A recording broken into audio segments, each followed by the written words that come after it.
অনেক মহিলারা আজকাল তারা স্বামীকে মানুষ মনে করে না। অনেক মহিলা আছে। আপনি যদি মুসলিম নারী হয়ে থাকেন আমার বোন, আপনার জন্য আপনার স্বামীর নির্দেশনা মানাটাকে শরীয়ত ওয়াজিব করেছে। অন্যায় কোনো কথা যদি না বলে তাহলে স্বামীর নির্দেশ মানা।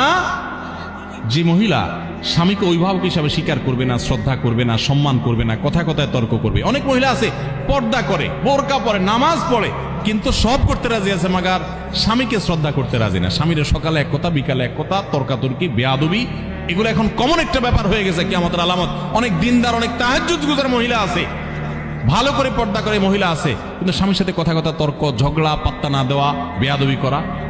দেখুন, কোন একজন আমাদের পূর্বসূরি, কোন একজন সালাফের স্ত্রী, তিনি বলেছিলেন যে আমরা আমাদের স্বামীদেরকে, রাজা বাদশাদেরকে প্রজারা যেরকম ইজ্জত করে এরকম ইজ্জত করতাম, কিন্তু আজকাল তোমাদের অবস্থা ভয়াবহ। আল্লাহ আমাদের বোনদেরকে হেদায়েত পাওয়ার তৌফিক নসিব করুন।